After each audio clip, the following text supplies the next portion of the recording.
Halo, saya Adi dari VI Channel. Di video kali ini saya akan membandingkan dua mikrofon dari Dayton Audio. Yang pertama ada Dayton tipe EMM6 memiliki konektor XLR di bagian ujungnya. Yang satunya ini Dayton Audio tipe UMM6 yang koneksinya menggunakan USB port. Nanti seperti apa respon dari kedua mikrofon ini di SmartLav versi 8? Yuk lihat videonya sampai selesai.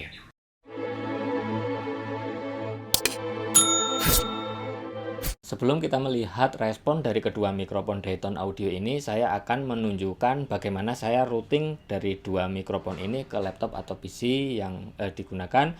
Nah, yang pertama di mikrofon Dayton Audio tipe UMM6 ini dengan kabel USB tipe B, kemudian masuk ujungnya ke port USB tipe A yang ada di laptop. Nah, sedangkan yang Dayton Audio tipe EMM6 ini yang memiliki XLR 3 pin, saya membutuhkan phantom power dan audio interface. Di sini saya menggunakan soundcard dan masuk ke input channel 1. Nah, sedangkan output soundcardnya ini masuk ke speaker aktif yang akan saya gunakan sebagai media untuk tes respon frekuensinya. Ini akan dilihat di hasil mikrofon keduanya ini. Nah, di sini saya sudah mempersiapkan software SmartLav versi 8. Teman-teman bisa menggunakan software SmartLav versi 7 atau yang lainnya. Ini sudah saya coba juga. Nah, di sini saya harus config terlebih dahulu di bagian IO config. Di bagian input ini saya pilih ASIO untuk soundcard ini. Kemudian ke bawah lagi ada mikrofon UMM6. Ini mikrofon Dayton Audio yang USB. Di sini terdeteksi left dan right. Ini satu mikrofon tapi kedeteksinya ada dua. Jadi teman-teman bisa pilih salah satu aja, bisa yang left, bisa right-nya. Nah, sedangkan ASIO Fairphase-nya ini yang saya gunakan hanya input 1. Jadi analog 1 dari mikrofon ini masuk ke channel 1. Untuk outputnya saya gunakan output soundcard masuk ke speaker. Nah, untuk konfigurasi yang lainnya ini mengikuti dari yang konfigurasi sebelumnya nggak apa-apa. Nah, di sini di bagian spektrum left dan right, di sini terlihat di bagian device-nya ini terpilih mikrofon UMM6 untuk device-nya. Sedangkan yang analog 1 ini menggunakan ASIO Fairphase USB dan channel 1. Oke, di bagian signal generator di bagian device-nya ini saya menggunakan output soundcard. Oke, ini main dan aux-nya untuk jika mau dibuat referensi. Karena sekarang ini saya hanya akan tes di bagian spektrum analyzer, makanya saya tidak membutuhkan untuk kabel referensi atau loopback-nya. Oke, nah di bagian window yang di spektrum analyzer ini, di bagian atas saya on-kan. Ini mikrofon yang XLR, yang analog, kemudian yang bawah, yang right atau yang left, ini keduanya ini sangat mirip sekali responnya. Saya akan nyalakan salah satu aja, yang right atau yang kanan. Sekarang saya akan on di bagian signal generator.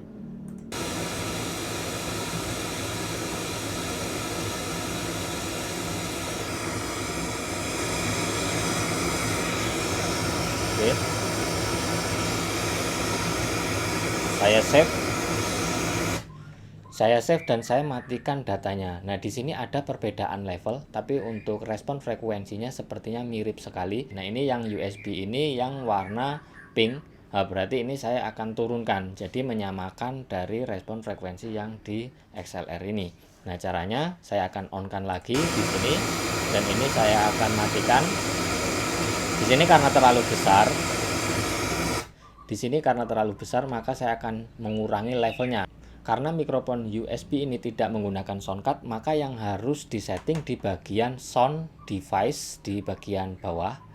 Sini masuk ke sound. Kemudian di bagian recording pilih device yang ini, yang UMM6 ini. Nah, masuk ke bagian level.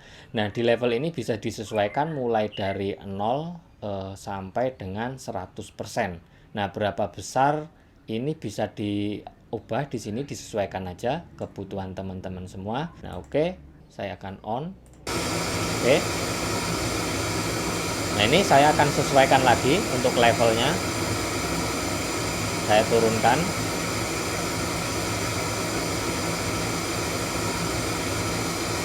Oke. Saya akan save.